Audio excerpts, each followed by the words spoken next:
After 12 years of marriage, David said he was leaving me for his boss. What he didn't know was that I owned the company that was about to fire them both. The look on Victoria Sterling's face when she realized her anonymous investor was the wife she helped destroy? Absolutely priceless. Before we jump back in, tell us where you're tuning in from, and if this story touches you, make sure you're subscribed. Because tomorrow, I've saved something extra special for you. The champagne bubbles tickled my nose as I raised my glass. Toward the Austin skyline, the city lights twinkling like scattered diamonds below our Westlake Hills home. David wrapped his arms around me from behind, his chin resting on my shoulder as we stood on our bedroom balcony. "To another successful quarter," he murmured, his breath warm against my ear. "Sterling Digital couldn't have done it without you," cheering me on. I leaned back into his embrace, watching the distant glow of downtown Austin paint the night sky in soft amber hues. If someone had told me that evening would be one of our last peaceful moments together, I would have laughed. David and I had built what everyone considered the perfect marriage. 12 years of shared dreams, inside jokes, and the kind of partnership that made other couples envious at dinner parties. What they didn't see was the carefully constructed foundation beneath our success. While David climbed the corporate ladder, at Sterling Digital Solutions, I had been quietly building my own empire through Coastal Capital Partners, an investment firm I'd co-founded with Marcus Rodriguez back when we were both fresh MBA graduates with more ambition than sense. The firm had grown beyond our wildest expectations, managing portfolios worth hundreds of millions and holding controlling interests in dozens of companies across Texas. David knew I worked in finance, of course, but he'd never paid much attention to the specifics. When conversations turned to my work, his eyes would glaze over with the polite disinterest of someone who assumed my job was far less important than his own. He saw me as his supportive wife, who happened to have a nice little career on the side, not as the woman whose investment decisions could make or break entire businesses. The irony wasn't lost on me. 3 years earlier, when Sterling Digital had been struggling to secure the funding they needed for expansion, I had been the anonymous investor who saved the company. Through a carefully structured deal using my shell company, NH Holdings, LLC, I had purchased a controlling stake in Sterling Digital. David celebrated that mysterious investor as his career savior, never realizing he was sleeping next to her every night.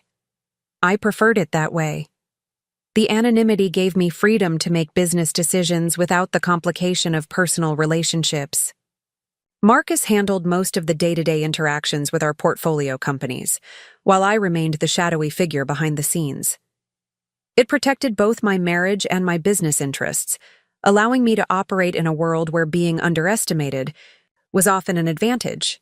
That particular evening in March, David was riding high on the success of a major campaign he'd led for Sterling Digital's biggest client. The promotion to senior marketing director had come with a substantial raise, and more importantly to David, significant prestige within Austin's business community. He'd always been driven by recognition, the need to be seen as successful and important. It was one of the things that had initially attracted me to him, that hungry ambition that matched my own. "Victoria wants to take the team to that new restaurant downtown next week," David said, refilling our glasses. "Uchi, I think it's called. Some celebration dinner for landing the Morrison account." Victoria Sterling, the CEO who'd taken over the company when her father retired 2 years ago. I'd been watching her leadership style through quarterly reports and board meetings I attended under my corporate identity. She was sharp, ambitious, and exactly the kind of leader Sterling Digital needed. She was also strikingly beautiful, though I'd tried not to notice that particular detail during our few brief encounters at industry events where I appeared as myself rather than as the mysterious NH Holdings representative. "That sounds wonderful," I replied, genuinely pleased for his success. "You've worked so hard on that account." David's phone buzzed on the bedside table, and I felt him tense slightly before reaching for it. A quick glance at the screen, then he silenced it, without reading the message. "Work?" I asked. "Just Victoria confirming some details for Monday's presentation," he said quickly, but something in his tone felt off. "Nothing that can't wait until morning." Looking back, that was probably the first real crack in our perfect facade. The phone calls that came at odd hours, always from Victoria. The late meetings that seemed to stretch longer each week. The way David's attention had become divided, as if part of him was always somewhere else even when he was sitting right next to me. But that night, wrapped in the warmth of his arms and the glow of his latest achievement, I pushed those concerns aside. Successful people worked hard, I told myself. Victoria was a demanding boss, and David was proving himself worthy of even greater responsibilities. The investment I'd made in Sterling Digital was paying dividends not just financially, but in my husband's career satisfaction. The following weeks brought a whirlwind of social events celebrating David's promotion. Dinner parties at the country club, networking events downtown, gallery openings where Austin's business elite gathered to see and be seen. David thrived in these environments, charming clients and colleagues with the easy confidence that had first caught my attention at a charity auction 12 years ago. I played my role perfectly. The supportive wife who asked thoughtful questions and remembered everyone's names. What most people didn't realize was that I often knew more about their businesses than they suspected. Through Coastal Capital's extensive portfolio, I had my fingers on the pulse of Austin's entire business ecosystem. The art gallery owner whose mortgage we held, the restaurant chain we'd helped expand, the tech startup we'd funded in its early days. I moved through these events like a secret agent in plain sight. "Natalie's got such a good head for business," David would tell people, his arm around my waist. "Always asking the smart questions. I'm lucky to have her insights." The patronizing tone stung more than he knew. David genuinely believed he was being complimentary, but his words revealed how little he understood about my actual capabilities. In his mind, I was a clever amateur offering helpful suggestions, not a professional whose investment strategies had generated returns that dwarfed his annual salary. One evening in early April, we attended a mixer for Austin Business Journal's 40 Under 40 honorees. David had been nominated but didn't make the final list, a disappointment he'd been carrying with obvious frustration. Victoria Sterling, however, had not only made the list but was featured on the cover, photographed in a power pose against the Austin skyline. "She deserves it," David said as we studied the magazine display near the entrance. "Victoria's transformed that company. The revenue growth since she took over has been incredible." I nodded, knowing exactly how incredible. As the company's primary investor, I received detailed financial reports that showed just how successfully Victoria had executed the expansion plan I'd funded. She was brilliant, no question about it. She was also standing across the room in a stunning black dress that hugged her curves perfectly, drawing admiring glances from half the men in attendance. "Should we go congratulate her?" I suggested, partly from genuine professional respect, and partly from curiosity about the woman who'd been consuming so much of my husband's time and attention. We made our way through the crowd, past clusters of Austin's rising business stars nursing craft cocktails and discussing market trends. Victoria was holding court near the bar, surrounded by admirers, but somehow maintaining an air of approachable authority that I had to admire. "David!" she exclaimed when she spotted us, her face lighting up with genuine warmth. "And you must be Natalie. I've heard so much about you." Her handshake was firm, her smile radiant, and her attention seemed completely focused on our conversation despite the crowd clamoring for her time. I could see why David spoke of her with such admiration. She possessed that rare combination of competence and charisma that made natural leaders. "Congratulations on the recognition," I said. "Though from what I understand, it's well-deserved. Sterling Digital's growth has been impressive." "Thank you. Though honestly, I couldn't have done it without team members like David. His creative vision has been instrumental in our success." The way she looked at him when she said it made something cold settle in my stomach. There was warmth there, yes, but also something more intimate than professional appreciation. David's response was equally telling, a slight flush of pride and pleasure that went beyond career satisfaction. "We should let you get back to your admirers," I said quickly, suddenly eager to escape the magnetic pull of their obvious connection. "Of course, but we should all get dinner soon," Victoria replied. "I've been meaning to meet the woman who keeps our star director so grounded and happy." As we walked away, David was practically glowing. "See what I mean? She's incredible. The way she thinks strategically, how she can see opportunities others miss. Working for her has been the best thing that's ever happened to my career." The enthusiasm in his voice was unmistakable, and it wasn't just about business anymore. David had always been driven by success, but this was different. This was personal admiration bordering on infatuation, and the realization hit me like a physical blow. That night, as David slept beside me, I stared at the ceiling and tried to process what I'd witnessed. The woman I'd been anonymously funding, whose business success I'd made possible, was stealing my husband's heart. The investment that was supposed to secure our financial future was threatening to destroy our marriage. I pulled out my phone and scrolled through Sterling Digital's recent financial reports, looking at them with new eyes.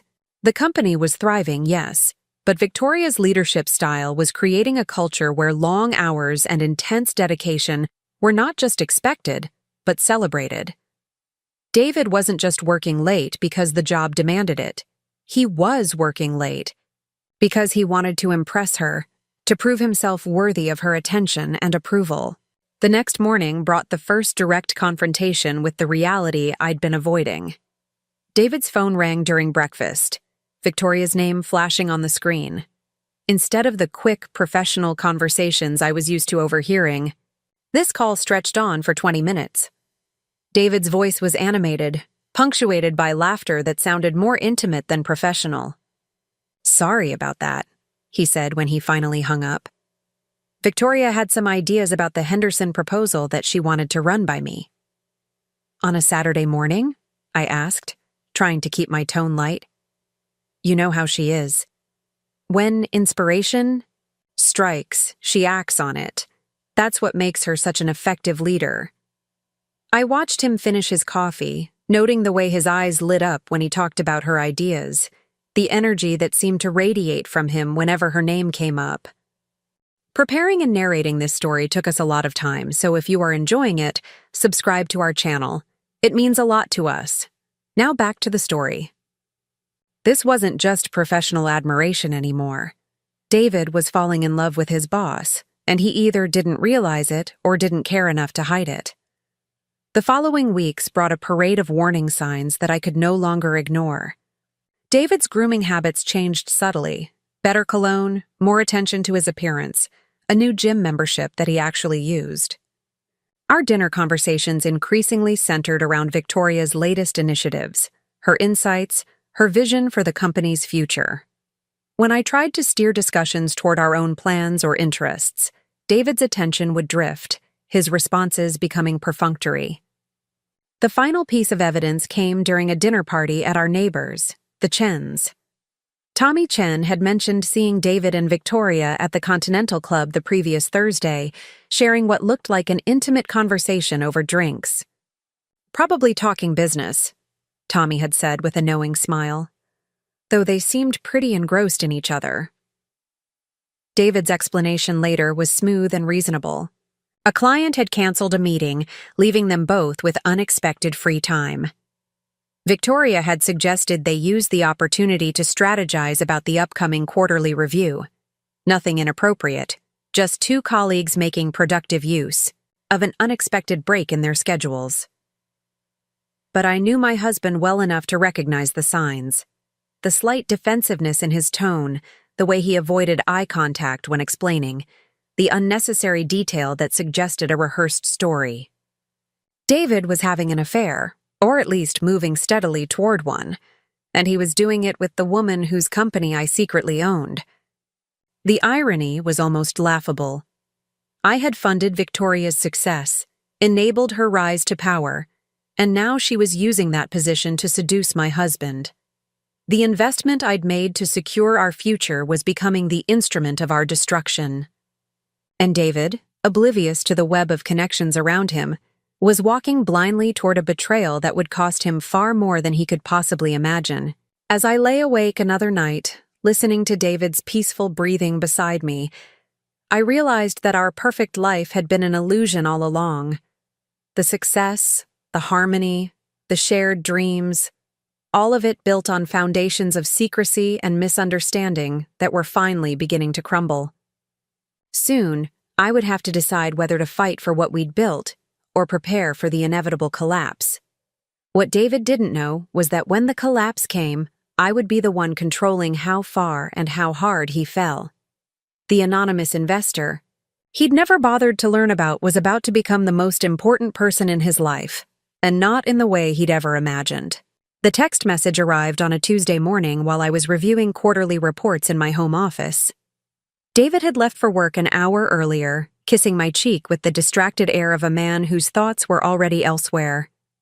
The message was from Rachel Kim, my best friend since law school, and now one of Austin's most respected divorce attorneys. "Coffee? Something we need to discuss."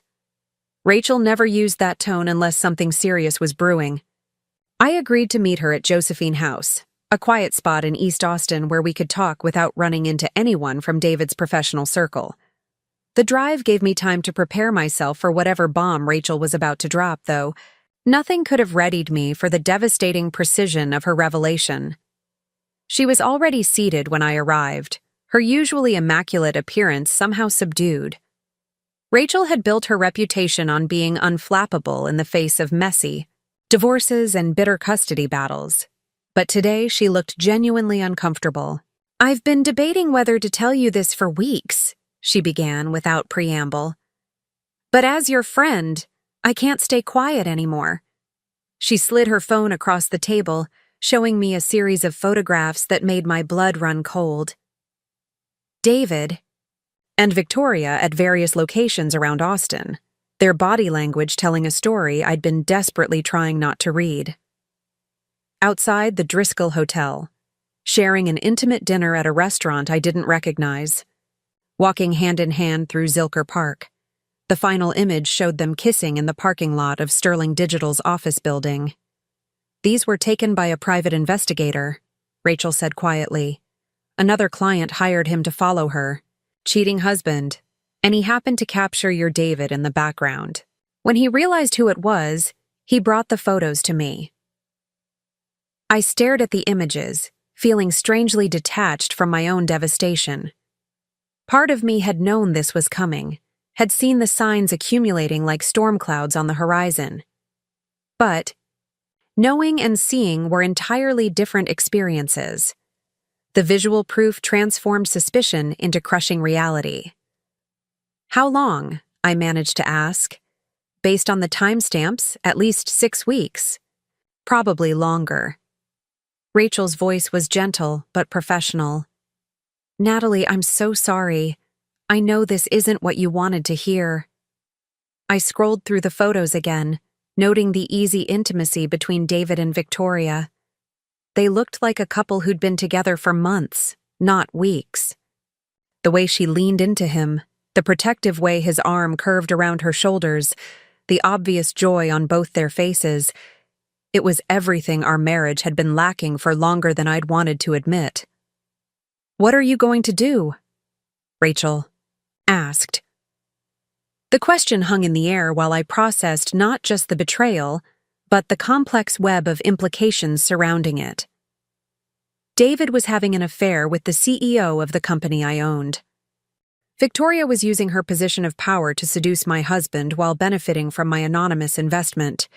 The situation was so tangled that I almost laughed at the absurdity of it. "I need to think," I said finally. "This is more complicated than it appears." Rachel raised an eyebrow but didn't press. She knew me well enough to recognize when I was operating in strategic mode rather than emotional crisis. We'd been friends long enough for her to understand that my first instinct was always to gather information and consider all angles before making any moves. The drive home was a blur of Austin traffic and racing thoughts. I kept seeing those photographs, the happiness on David's face that he hadn't shown me in months. When had I stopped being the person who brought him joy? When had our marriage become something he wanted to escape rather than cherish? By the time I reached Maple Ridge Drive, I'd made my first decision. I would not confront David immediately. Instead, I would observe, document, and prepare. If this marriage was ending, I would control how and when it happened. More importantly, I would ensure that I understood every aspect of the situation before revealing my hand. That evening, David came home later than usual, claiming he'd been stuck in a strategy session that ran long. His explanation was smooth and believable, delivered with the practiced ease of someone who'd been lying consistently for weeks. He seemed relaxed, almost cheerful. The tension I'd noticed in recent months replaced by an energy that I now understood came from his secret, romance. "How was your day?" he asked, loosening his tie as he headed toward the kitchen. "Productive," I replied, watching him carefully. "Rachel and I had coffee. She mentioned seeing you downtown yesterday." The slightest pause in his movements. So brief I might have missed it if I hadn't been looking for it. "Oh? Where?" "Near the Driscoll. She said you were with someone from work." "Probably Victoria," he said casually. "We had a client lunch that ran late, so we walked around downtown, afterward to discuss the presentation. Fresh air helps her think." The lie rolled off his tongue effortlessly. I marveled at how naturally deception came to him when it served his purposes.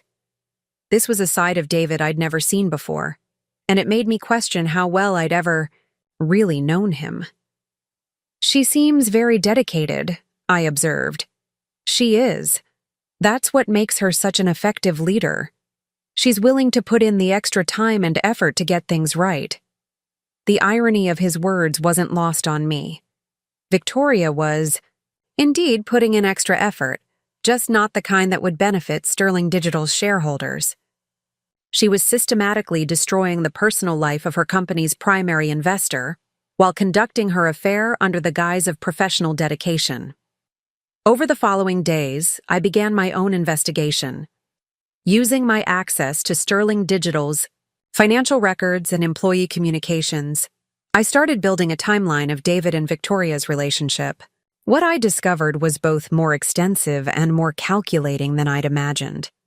The affair had begun almost immediately after Victoria took over as CEO.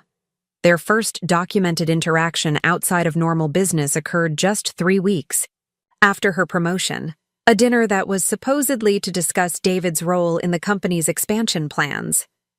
From there, the meetings had become more frequent and more personal, always carefully disguised as business necessities. What disturbed me most was the pattern of manipulation I uncovered. Victoria had systematically isolated David from his colleagues, creating special projects that required him to work directly with her. She'd restructured his responsibilities to increase his dependence on her approval and guidance. She'd even arranged for him to travel with her to conferences where their hotel accommodations were suspiciously coordinated. This wasn't a spontaneous romance that had developed naturally between two colleagues. This was a calculated seduction, executed with the precision of a corporate takeover. Victoria had identified David as a target and pursued him with the same strategic thinking she applied to business ventures. The realization filled me with cold fury. As Sterling Digital's anonymous owner, I'd trusted Victoria to run the company with integrity and professionalism. Instead, she was using her position to conduct personal affairs that created liability and compromised the business environment. Worse, she was doing it with complete disregard for the fact that her actions were destroying an investor's marriage. But my anger was equally directed at David. He wasn't an innocent victim in this scenario. He was a married man who'd chosen to betray his vows for the thrill of an affair with his younger, more successful boss. The David I'd thought I knew would have been horrified by such behavior. This David was apparently capable of compartmentalizing his ethics when it suited his desires. As I dug deeper into the company's communications, I discovered another disturbing element. Victoria had been subtly undermining other employees who might pose competition for David's attention or advancement. 2 promising marketing directors had been transferred to less desirable positions after showing too much familiarity with David during team meetings. A talented female executive had been passed over for promotion after Victoria expressed concerns about her team fit. Victoria was reshaping the entire company culture to support her relationship with David, creating an environment where her personal desires took precedence over business objectives. It was exactly the kind of leadership failure that could destroy a company's value and expose investors to significant liability. The final piece of evidence came from an unexpected source. Marcus Rodriguez called me one afternoon with concerns about Sterling Digital's recent performance metrics. As my partner in Coastal Capital, he monitored our portfolio companies for any signs of trouble that might require intervention. "Something's off about Sterling Digital," he said without preamble. "The numbers look good on the surface, but there are some troubling patterns in the employee satisfaction surveys and productivity metrics." "What kind of patterns?" I asked, though I suspected I already knew. "Declining morale, increased turnover in key departments, complaints about favoritism, and unclear promotion criteria. The kind of issues that suggest leadership problems at the top level." Marcus was identifying from an objective business perspective the same problems I'd uncovered through my personal investigation. Victoria's affair with David wasn't just destroying my marriage, it was compromising the company's effectiveness and threatening the value of my investment. "Should we schedule a board meeting?" Marcus continued. "If there are serious management issues, we need to address them before they impact our returns." "Not yet," I said carefully. "Let me do some additional research first. I want to understand the full scope of the problem before we take any action." That evening, I sat in my home office staring at the evidence I'd accumulated. Bank records showing David's increased spending on restaurants and hotels. Company communications revealing the preferential treatment he'd been receiving. Photographs documenting their public displays of affection. A pattern of business decisions that prioritized personal relationships over professional obligations. The betrayal was complete and undeniable. David had not only cheated on me, he'd done it in a way that threatened everything I'd worked to build. The company I'd saved was being mismanaged by a CEO who prioritized her love life over her fiduciary responsibilities. The husband I'd supported was using his position to conduct an affair that could expose both our personal finances and my business interests to significant risk. But perhaps most insulting of all was the casual arrogance with which they'd conducted their relationship. Neither David nor Victoria had shown any concern for discretion or consequences. They'd pursued their affair with the confidence of people who believed they were untouchable, that their actions existed in a vacuum without impact on others. They had no idea that the wife they'd dismissed as irrelevant was actually the person with the power to end both their careers and their relationship. They'd underestimated me completely, assuming that I was nothing more than a supportive spouse, with no real influence or resources of my own. As I closed the files and powered down my computer, I felt something shift inside me. The hurt and betrayal were still there, but they were being overshadowed by something colder and more focused. David and Victoria had made their choices based on the assumption that I was powerless to stop them. They were about to learn just how wrong they were. The next morning, I made 2 phone calls. The first was to Rachel, asking her to begin preparing divorce papers, but to keep them confidential until I was ready to proceed. The second was to Marcus, requesting that he compile a comprehensive review of Victoria's performance as CEO, with particular attention to any decisions that might compromise the company's value or create legal liability. David left for work that morning with a kiss on my cheek and a promise to be home for dinner. He had no idea that his wife was already 3 steps ahead of him, preparing to dismantle the carefully constructed deception that had consumed our marriage. The anonymous investor he'd never bothered to learn about was about to become the most important person in his life. The betrayal was complete, but the consequences were just beginning. The revelation came during a routine Wednesday morning call with Patricia Walsh, Coastal Capital's corporate attorney. I'd asked her to review Sterling Digital's recent corporate governance decisions, ostensibly as part of our standard portfolio oversight. What she discovered changed everything I thought I knew about my position in this unfolding disaster. "Natalie, we need to talk immediately." Patricia's voice carried an urgency I'd rarely heard from the unflappable lawyer. "Can you come to my office this morning? There's something about the Sterling Digital situation that you need to see in person." An hour later, I sat across from Patricia's mahogany desk while she spread out a series of legal documents that made my pulse quicken. The woman who'd guided me through countless complex business deals over the past decade wore an expression of barely contained excitement mixed with professional concern. "I've been reviewing Sterling Digital's corporate structure as you requested," she began, adjusting her reading glasses. "And I discovered something rather extraordinary about your position as majority shareholder through NH Holdings."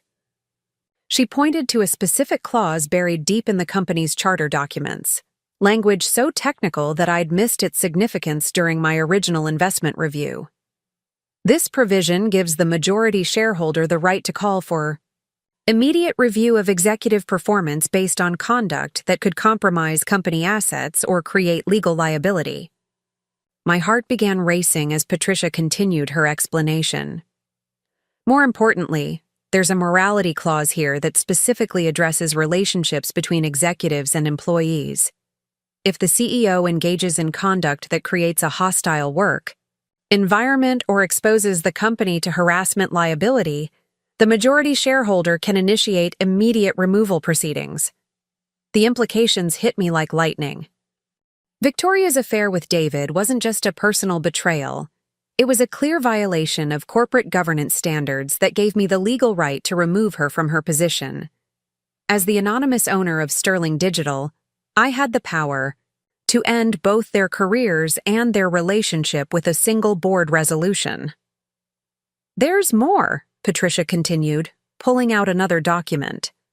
"The executive compensation agreements include clawback provisions for misconduct. If Victoria is removed for cause, she forfeits not only her severance package, but also her stock options and performance bonuses dating back 2 years. We're talking about approximately $4 million. I stared at the documents, processing the magnitude of what Patricia had uncovered. The legal framework already existed to destroy Victoria's career and financial security. All I needed was documentation of the misconduct, which I already possessed in abundance. "What about David?" I asked, though I suspected I already knew the answer. As a direct report engaging in an inappropriate relationship with his supervisor, he'd be terminated for cause as well.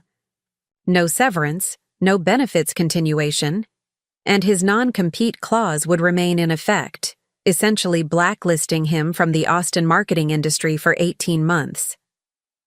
The power I'd been unknowingly holding was breathtaking.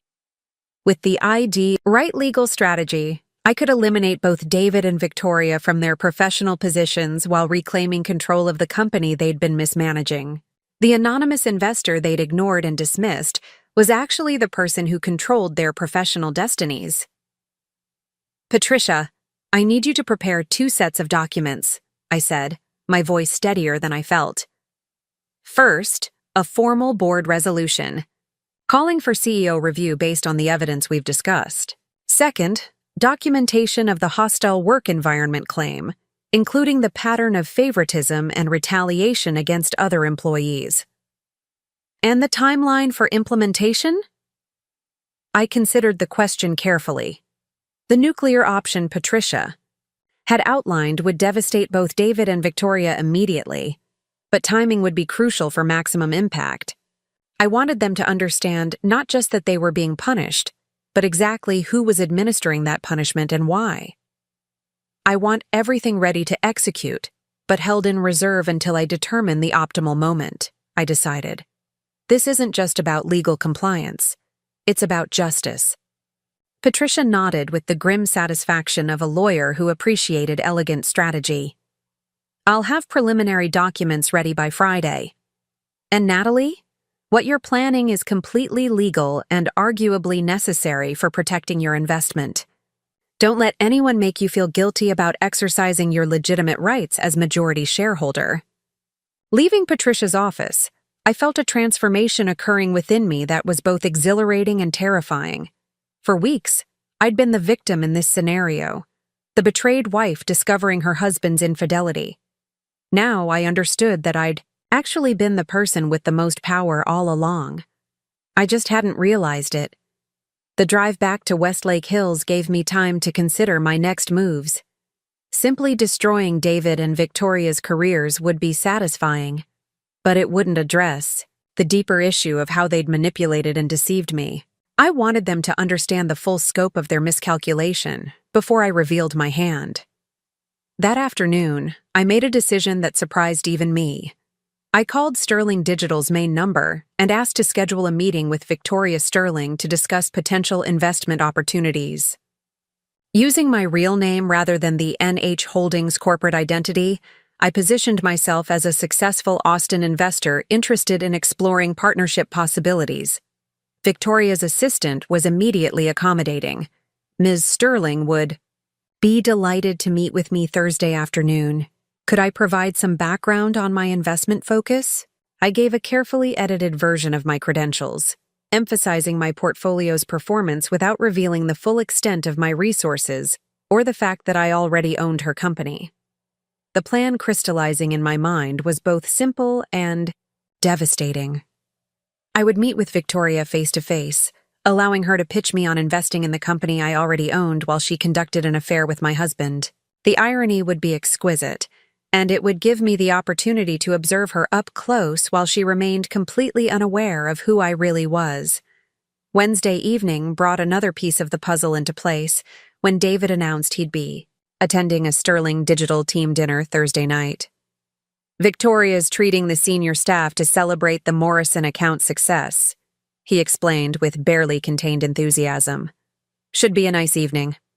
I smiled and told him to have fun, knowing that I'd be spending Thursday afternoon in his lover's office while she tried to convince me to invest in her company. The symmetry was almost poetic. Thursday arrived with unseasonably warm weather. That felt appropriate for the confrontation I was orchestrating.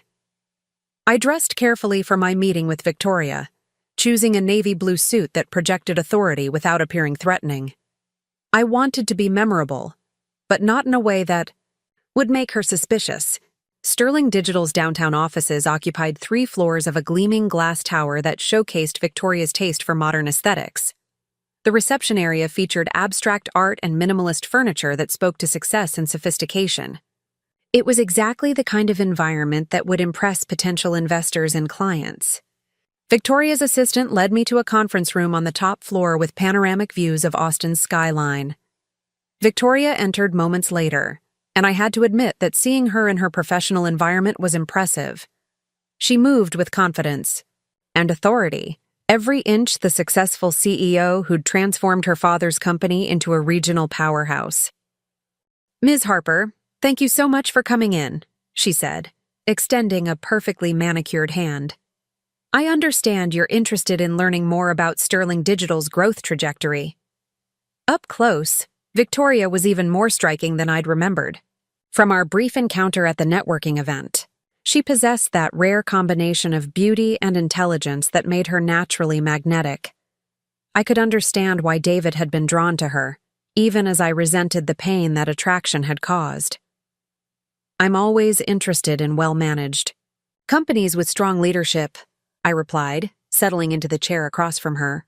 Your reputation in Austin's business community is quite impressive. For the next hour, Victoria walked me through Sterling Digital's business model, financial performance, and expansion plans with the polished expertise of someone who'd given this presentation countless times. She was undeniably brilliant, speaking knowledgeably about market trends, competitive advantages, and strategic opportunities. What fascinated me was how different she seemed in this setting compared to the woman in those photographs with David. Here, she was entirely professional, focused, and articulate. The persona she projected was of someone completely dedicated to business success, with no hint of the personal complications that were compromising her judgment. Our recent account acquisitions have positioned us for significant growth over the next 18 months, she continued, pulling up financial projections on her laptop. We're particularly excited about our expanded capabilities in digital marketing integration. I asked thoughtful questions about staffing, client retention, and competitive positioning, genuinely curious about how she viewed the company's prospects. Her answers revealed both impressive business acumen and troubling blind spots. She spoke glowingly about David's contributions without any acknowledgement of the ethical issues their relationship created. One of our key advantages is the depth of talent in our marketing team, she said at one point. Our senior marketing director, David Harper, has been instrumental in developing our client acquisition strategy. His creative vision and strategic thinking have exceeded all expectations. The casual way she mentioned David's name, without any indication that she was discussing my husband or that their relationship extended beyond professional collaboration, was breathtaking in its audacity. She was sitting across from David's wife, praising his professional capabilities while conducting a secret affair with him. Mr. Harper sounds like a valuable asset, I observed, watching her face carefully. It's always impressive when a company can attract and retain top talent. Absolutely. David brings exactly the kind of innovative thinking that drives sustainable growth.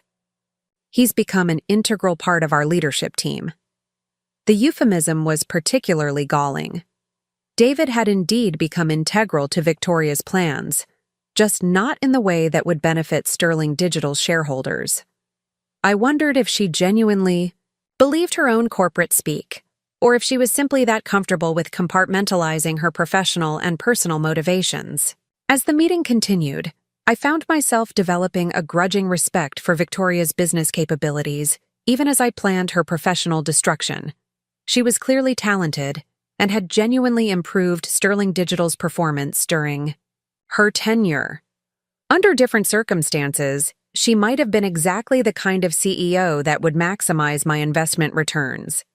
But circumstances weren't different. She'd chosen to pursue my husband while managing my company, creating conflicts of interest that compromised her effectiveness and threatened the business I'd worked to build.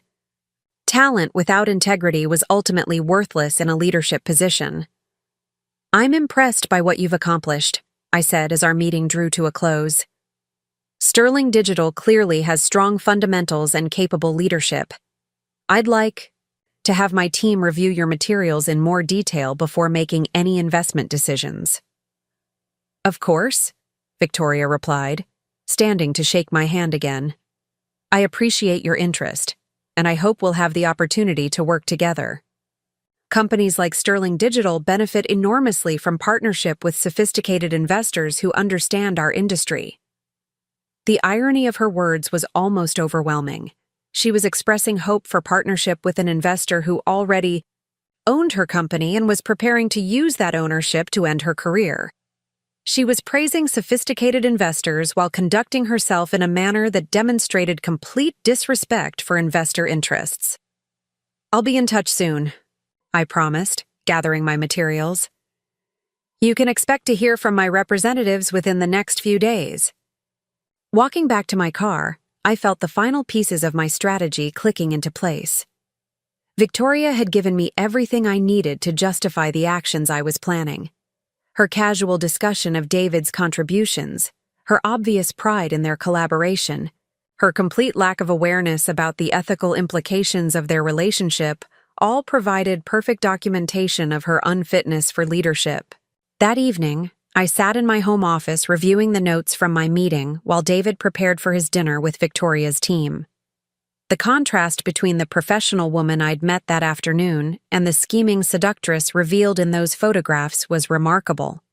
Victoria was clearly capable of maintaining multiple personas depending on her audience and objectives. But that flexibility was also her weakness. She'd become so comfortable compartmentalizing her various roles that she'd lost sight of how they interconnected. The CEO who'd impressed me with her business acumen was the same woman who was compromising her company's governance standards. The leader who spoke passionately about integrity and performance was conducting an affair that violated both principles. As David kissed me goodbye and headed out for his evening with Victoria, I opened my laptop and began drafting the email. That would set everything in motion. Patricia would receive my instructions first thing Friday morning, triggering the legal process that would transform me from anonymous investor to active owner. The game was about to change completely, and neither David nor Victoria had any idea what was coming. They'd built their relationship on the assumption that I was powerless to stop them.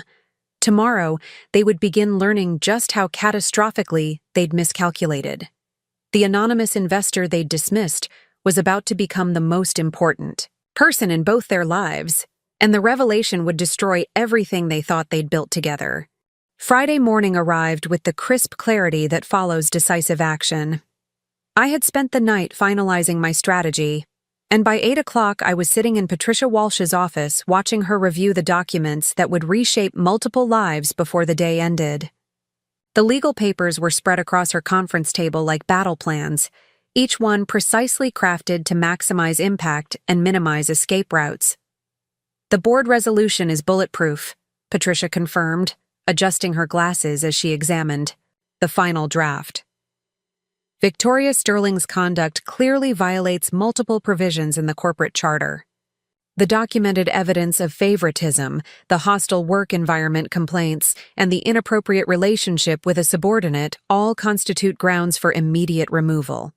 She slid another document across the table. "The financial clawback. Provisions are equally solid. Based on the timeline we've established, she'll forfeit approximately $4.2 million in compensation and benefits. The non-compete clause remains in effect for 2 years, essentially barring her from executive positions at any competing firm in Texas." I studied the numbers, struck by how completely financial devastation could reshape someone's life. Victoria had built her lifestyle around CEO-level compensation, from her downtown loft to her luxury car payments. The immediate loss of income combined with the industry blacklisting would force her to rebuild everything from scratch. "What about David's termination?" I asked. "Equally comprehensive," Patricia replied with the satisfaction of a lawyer who'd crafted an airtight case. "As the subordinate party in an inappropriate relationship with his supervisor, he's subject to immediate dismissal for cause, no severance package, no benefits continuation, and his non-compete agreement remains fully enforceable. Given Sterling, Digital's market position, he'll be effectively locked out of Austin's marketing industry for 18 months minimum." The thoroughness of their professional destruction was breathtaking. Within hours, I could reduce both David and Victoria from successful executives to unemployed pariahs struggling to find work in their chosen fields. The power was intoxicating and terrifying in equal measure. "I want to schedule an emergency board meeting for Monday morning," I decided. "But I want Victoria to receive advance notice this afternoon that her performance is under review. She should have the weekend to contemplate what's coming without being able to do anything about it." Patricia nodded approvingly. "Psychological pressure is often more effective than immediate action. She'll spend the weekend wondering exactly what we know and how much evidence we've gathered." The timing was deliberately calculated. Today was Friday, and David had mentioned that he and Victoria were planning to attend a company retreat at Hill Country Resort over the weekend. Nothing overtly romantic, just a leadership team strategy session that happened to include only the two of them. Their last weekend together before I destroyed their carefully constructed fantasy. At 10:30, I made the phone call that would begin the final phase of my plan. Using my authority as majority shareholder, I contacted Sterling, Digital's board secretary, and formally requested an emergency session to address urgent governance issues. The secretary, clearly flustered by the unexpected intervention from the mysterious NH Holdings representative, stammered through questions about scheduling and agenda items. "Monday morning at 9 o'clock, I stated firmly. The agenda will focus on executive performance review and potential leadership changes. Ms. Sterling should be advised that her employment status will be under discussion." The secretary's sharp intake of breath was audible through the phone. In 3 years as CEO, Victoria had never faced serious scrutiny from the board. She'd assumed her position was secure, protected by strong financial performance and the absence of any obvious problems. The notification that her job was suddenly in jeopardy would shatter that comfortable assumption. By noon, word of the emergency board meeting had reached Victoria. I knew this because David called me from Sterling Digital's office, his voice tight with barely controlled panic. "Natalie, something strange is happening at work," he said without preamble. "Victoria just got notification that the board wants to review her performance on Monday. Nobody knows what triggered it or what they're planning to discuss." I injected appropriate concern into my voice. "That does sound unusual. Do you think there's some kind of problem with the company?" "I don't know. Victoria's been an excellent CEO. The financial results speak for themselves." His loyalty to her was touching, if misguided. "She's trying to figure out who called for the review and what their concerns might be." "I'm sure it's just routine corporate governance," I said soothingly. "These things probably happen all the time in successful companies." What David didn't realize was that I could see Victoria's increasingly frantic attempts to gather information playing out in real time. As the majority shareholder, I had access to all corporate communications, including the urgent emails she was sending to board members and legal advisors. Her messages revealed growing desperation as she tried to understand what had triggered the sudden scrutiny. The afternoon brought another delicious moment of irony when Victoria called me directly. Her assistant explained that Ms. Sterling wanted to schedule a follow-up meeting to discuss the investment opportunity we'd explored the day before. The CEO, who was facing professional catastrophe, was still trying to court the very person orchestrating her downfall. "I'm afraid my schedule is quite full next week," I told the assistant. "Perhaps we could reconnect after Ms. Sterling has resolved her current business priorities." The polite deflection was calculated to increase Victoria's anxiety without revealing my hand. She would spend the weekend wondering whether the mysterious board review was somehow connected to her failed attempt to secure new investment. The uncertainty would compound her stress and make the eventual revelation even more devastating. That evening, I sat in my home office monitoring Sterling Digital's internal communications while David packed for his weekend retreat with Victoria. His suitcase lay open on our bed, filled with casual clothes that suggested long walks and intimate conversations rather than business strategy sessions. He was humming softly as he folded shirts, obviously looking forward to uninterrupted time with his lover. "The resort has a spa," he mentioned casually. Victoria thought it would be good for the team to decompress after all the recent stress. The team consisted of exactly 2 people, neither of whom would be decompressing once Monday morning arrived. I watched David select his favorite cologne, the one I'd given him for our anniversary 2 years ago, and felt a pang of sadness for what we'd lost. Despite everything, part of me still remembered the man I'd fallen in love with, the ambitious but principled person who'd seemed incapable of this level of betrayal. "That sounds lovely," I said, managing to keep my voice neutral. "You both deserve some time to relax and plan for the future." David kissed me goodbye Saturday morning with the distracted affection of a man whose thoughts were already elsewhere. I watched his car disappear down Maple Ridge Drive, knowing it would be the last time he left our house as my husband in anything but name. By Monday evening, our marriage would be over in all but the legal formalities. The weekend passed with agonizing slowness as I waited for Monday's confrontation. I spent Saturday reviewing the evidence Patricia had compiled, ensuring that every detail of Victoria and David's misconduct was properly documented. The paper trail was devastating, revealing not just their affair, but the systematic way they'd manipulated Sterling Digital's culture to support their relationship. Sunday brought news that confirmed my suspicions about their retreat. Tommy Chen, our neighbor who served on the board of directors for the Hill Country Resort, mentioned seeing David and Victoria sharing an intimate dinner at the resort's restaurant Saturday night.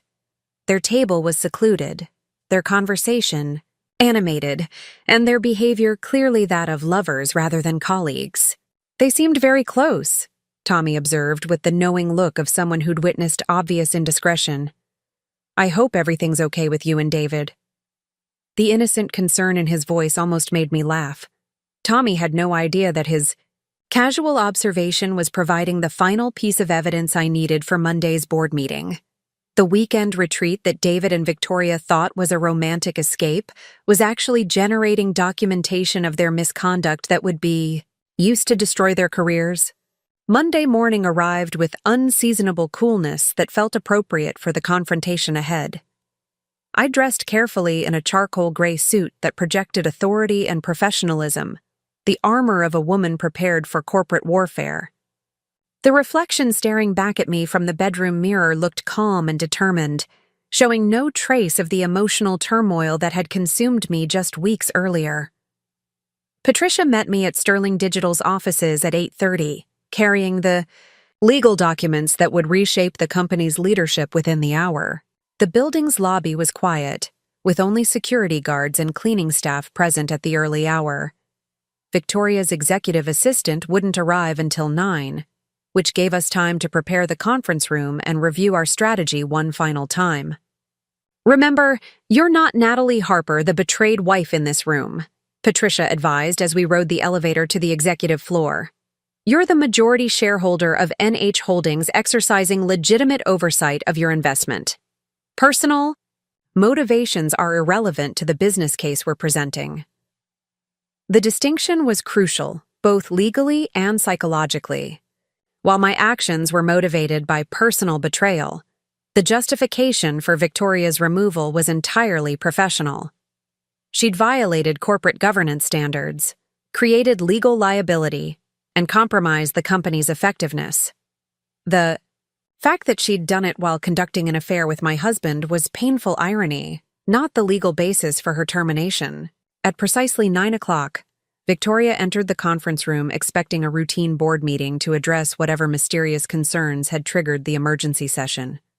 She was dressed impeccably in a navy blue power suit, her confidence intact despite the weekend's uncertainty. The transformation on her face when she saw me sitting at the head of the conference table was worth every moment of planning and preparation. "Ms. Harper?" she said, her voice betraying the first hint of confusion. "I wasn't expecting you to be here."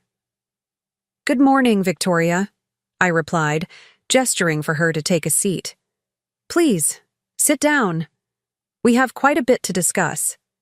The next few moments were a masterclass in psychological warfare, as Victoria processed the implications of my presence. She glanced at Patricia, noting the legal documents spread across the table, then back at me with growing alarm. The successful CEO who'd spent the weekend planning strategy with my husband was beginning to understand that she'd walked into a trap. "I'm afraid I don't understand," Victoria said, remaining standing despite my invitation. "What exactly is the purpose of this meeting?" "I'm here representing NH Holdings, the majority shareholder of Sterling Digital," I explained calmly. "We've become concerned about certain governance issues that require immediate attention." The color drained from Victoria's face as the full scope of the situation became clear. The woman she'd met with last Thursday, the potential investor she'd tried to court, was actually the anonymous owner of her company. More devastating still, she was beginning to realize that I might also be connected to David in ways that would make their affair exponentially more dangerous. "NH Holdings," she repeated slowly, as if testing the words. "You're the majority shareholder." "I am. And you, Ms. Sterling, have been managing my company while conducting yourself in a manner that violates multiple provisions of your employment agreement. Patricia opened the first folder and began reading from the documented evidence of Victoria's misconduct. The inappropriate relationship with a subordinate employee. The preferential treatment that created a hostile work environment for other staff members. The use of company resources for personal activities. The systematic retaliation against employees who might pose competition for David's attention. Each accusation landed like a physical blow, and I watched Victoria's professional composure crumble as she realized the thoroughness of our investigation. The woman who'd projected such confidence and authority during our meeting Thursday was disappearing, replaced by someone who understood that her carefully constructed life was collapsing in real time. Furthermore, Patricia continued, your conduct has exposed Sterling Digital to significant legal liability. Sexual harassment claims, wrongful termination suits, and discrimination complaints are all foreseeable consequences of the work environment you've created.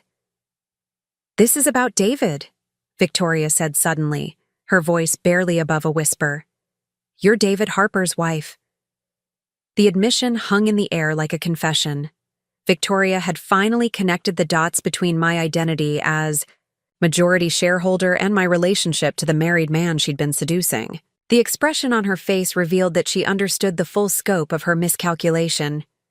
Yes, I am, I confirmed. Though that fact is irrelevant to your employment status. You're being terminated for cause based on documented violations of corporate policy and professional standards. Patricia slid the termination papers across the table, each page detailing the financial consequences of Victoria's removal. The forfeiture of stock options, the clawback of performance bonuses, the enforcement of non-compete clauses. $4.2 million vanishing with a signature. You can't do this, Victoria protested, though her voice lacked conviction. The board will never support this. The board has already been presented with the evidence, I replied. As majority shareholder, I have the authority to remove executives for cause. Your conduct clearly meets that standard. The meeting continued for another 30 minutes, as Patricia methodically dismantled every aspect of Victoria's professional life. Security would escort her from the building immediately. Her company equipment would be confiscated. Her access to Sterling Digital's facilities and systems would be terminated within the hour. But the final blow was yet to come. As Victoria signed the termination documents with shaking hands, I delivered the news that would complete her destruction. Oh, and Victoria, I said as she prepared to leave. David Harper's employment was also terminated this morning. He's being escorted from the building as we speak. The sound Victoria made was somewhere between a gasp and a sob.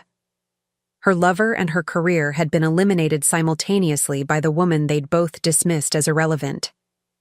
The anonymous investor she'd never bothered to identify had destroyed everything she'd worked to build. As security arrived to escort Victoria from Sterling Digital's offices for the final time, I felt the weight of months of betrayal finally lifting from my shoulders. Justice had been served with surgical precision, and the people who'd underestimated me would spend years reckoning with the consequences of their arrogance. The game was over, and I had won more completely than either David or Victoria could have imagined. The aftermath of Victoria's termination spread through Sterling Digital like wildfire. Within hours, news of the CEO's sudden departure was circulating among employees, clients, and competitors throughout Austin's business community. The official statement cited governance concerns and strategic differences with the board, but the speed and finality of the action suggested something far more serious than routine corporate disagreement. I remained at Sterling Digital's offices through the afternoon, working with the interim management team to ensure operational continuity. The irony wasn't lost on me that I was now openly managing the company I'd been secretly funding for 3 years. Employees who'd never heard of NH Holdings suddenly found themselves reporting to representatives of their mysterious majority shareholder. David's termination had been handled with equal efficiency. Security had escorted him from the building, while he was still trying to process Victoria's dismissal. According to the reports I received, he'd been stunned into silence, barely managing to collect his personal belongings before being permanently barred from the premises. The golden boy who'd thrived under Victoria's protection was now just another terminated employee with no prospects and diminishing options. The financial markets reacted swiftly to the leadership change. Sterling Digital's stock price fluctuated wildly as investors tried to assess the implications of sudden management upheaval. Industry analysts began speculating about the mysterious circumstances surrounding Victoria's departure, with some suggesting potential scandal or misconduct. The company's reputation, carefully built over years of success, was now tainted by questions about its former leadership. Marcus Rodriguez arrived at Sterling Digital's offices Tuesday morning to help navigate the transition. As my partner in Coastal Capital, he'd been briefed on the situation, but not the personal details that had motivated my actions. His focus was entirely on protecting our investment and maintaining the company's value during the leadership crisis. The board needs to announce permanent leadership as soon as possible, Marcus advised during our strategy session. Uncertainty about management direction is killing our market position. I agree, I replied, reviewing the candidate profiles human resources had compiled. But we need someone with unquestionable integrity and no connections to the previous administration. The emphasis on integrity wasn't lost on Marcus, though he was diplomatic enough not to probe the underlying reasons for Victoria's removal. Corporate governance violations could encompass everything from financial impropriety to ethical lapses, and experienced investors learned not to ask too many questions about internal company politics. By Wednesday, the full scope of Victoria's financial losses had become clear. The clawback provisions in her contract were more extensive than she'd realized, covering not only recent bonuses, but also stock options and deferred compensation, dating back to her appointment as CEO. Her downtown loft, purchased with anticipated earnings that would never materialize, was already listed for sale at a significant loss. David's situation was equally dire. His termination for cause meant no severance package and no benefits continuation. The non-compete clause that had seemed like a minor contract detail was now a career-ending restriction that prevented him from working for any Sterling Digital competitor in Texas for 18 months. Combined with his reputation as someone who'd been terminated for misconduct, his employment prospects in Austin's tight-knit marketing community were virtually non-existent. The personal consequences of their affair were becoming as devastating as the professional ones. Victoria and David's relationship, which had thrived on shared success and mutual ambition, was now anchored in mutual failure and recrimination. The stress of simultaneous career destruction was testing whatever genuine feelings had existed between them. I learned about their deteriorating relationship through Rachel Kim, who'd heard about their very public argument at a downtown bar. Friday evening. Apparently, David had been drinking heavily and loudly blaming Victoria for their predicament, claiming she'd promised him their relationship would be kept confidential. Victoria had responded with equal venom, suggesting that David had been naive to think their affair wouldn't eventually have consequences. They're destroying each other as efficiently as they destroyed their careers, Rachel observed during our lunch meeting. Though I have to say, watching karma work this precisely is somewhat satisfying. Rachel had been privy to my strategy. From the beginning, though she'd maintained professional distance from the corporate aspects of my revenge. As a divorce attorney, she understood that personal vengeance and business decisions needed to remain legally separate, even when they served the same ultimate purpose. "How are you handling all this?" she asked. The satisfaction of winning doesn't always compensate for the pain of what came before. The question forced me to confront emotions I'd been avoiding during the intense focus of recent weeks. The victory was complete and satisfying, but it couldn't erase the fact that my marriage was over and my trust had been permanently damaged. David's betrayal had revealed character flaws that made reconciliation impossible, regardless of the consequences he was now facing. "I'm processing it," I admitted. "The anger is fading, but it's being replaced by something more complicated. Relief, maybe. Or clarity about who I really am when I'm not trying to be someone's supportive wife. The transformation I'd undergone during this ordeal extended far beyond my response to David's infidelity. Taking active control of Sterling Digital had awakened aspects of my personality that had been dormant during years of playing a supporting role in David's career. I'd discovered that I enjoyed corporate leadership and strategic decision-making, in ways that managing my investment portfolio from behind the scenes had never satisfied. By the following Monday, Sterling Digital had stabilized under interim management, and the board had approved my recommendation for permanent CEO. Susan Martinez, a veteran executive with an impeccable reputation and no connections to the previous administration, would take over immediately. Her first priority would be rebuilding the company's culture and eliminating the toxic dynamics that Victoria's leadership had created. The employee satisfaction surveys we conducted revealed the extent of the problems Victoria's affair with David had caused. Multiple staff members reported feeling demoralized by the obvious favoritism and concerned about the ethics of senior leadership. Several talented employees had been actively seeking other opportunities, and 2 had already submitted resignations before Victoria's termination was announced. Susan's appointment was universally welcomed by Sterling Digital's staff. Her reputation for fairness and professionalism offered hope that the company could move beyond the damage caused by Victoria's misconduct. More importantly, her external perspective would help identify and correct systemic issues that might have contributed to the governance failures. The broader Austin business community took longer to process the implications of Victoria's dramatic fall from grace. She had been seen as a rising star, someone whose success represented the new generation of corporate leadership. Her termination for ethical violations sent shockwaves through professional networks where she'd been considered a role model. David's professional reputation suffered even more severely.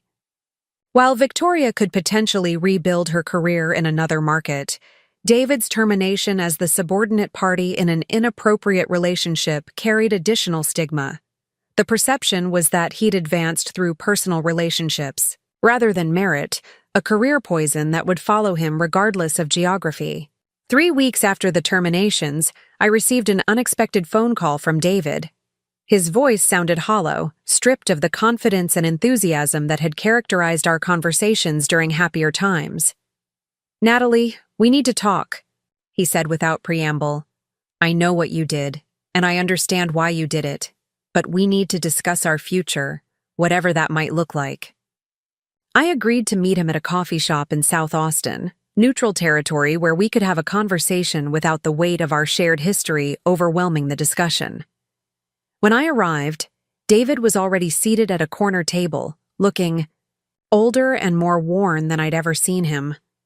The man who'd thrived on success and recognition was learning to navigate failure and rejection. "You destroyed both our careers," he said without accusation, just stating a fact. "Victoria figured out that you were NH Holdings about a week ago. She's been trying to find legal grounds to challenge the termination, but your lawyer was thorough."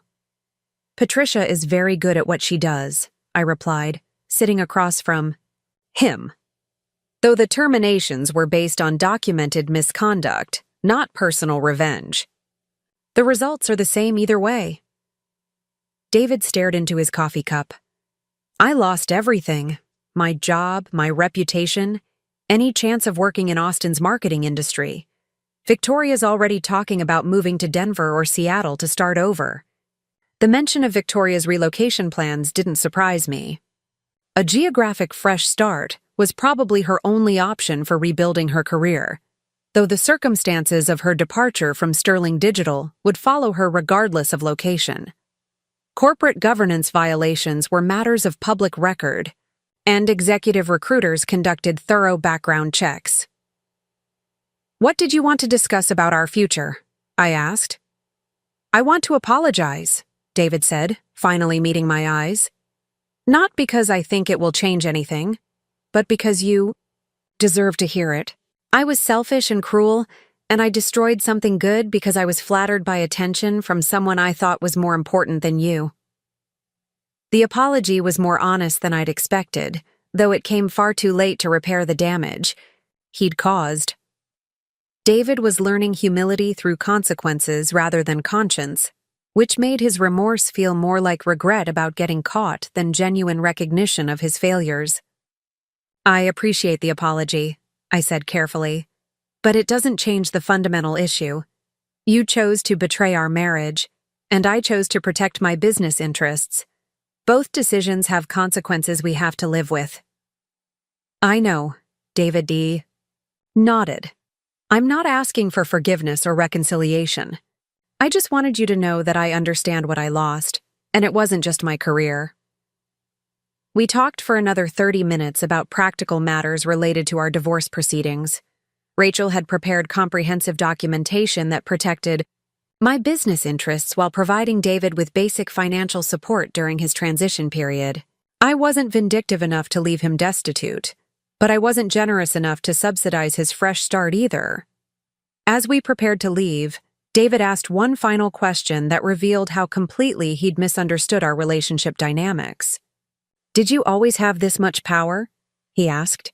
The ability to destroy careers and reshape companies? Was I married to someone I never really knew?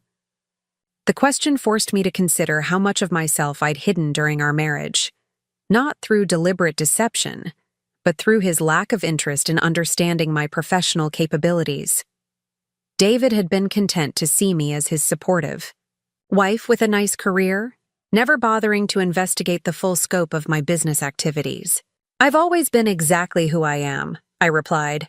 You just never bothered to pay attention.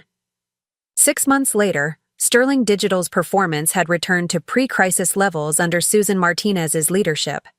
The company's reputation had recovered, and employee satisfaction scores were higher than they'd been in years. The toxic culture that Victoria's affair had created was replaced by professional standards that prioritized merit over personal relationships. Victoria had indeed relocated to Denver, where she was reportedly working as a consultant while trying to rebuild her career. The $4 million in forfeited compensation had forced her to downsize her lifestyle dramatically, though she was young enough to potentially recover financially given time and better judgment. David had found work with a small marketing firm in Houston, a significant step down from his previous position, but enough to support himself while serving out his non-compete period. He was living in a modest apartment and driving a used car, learning to navigate middle-class financial reality after years of executive-level lifestyle.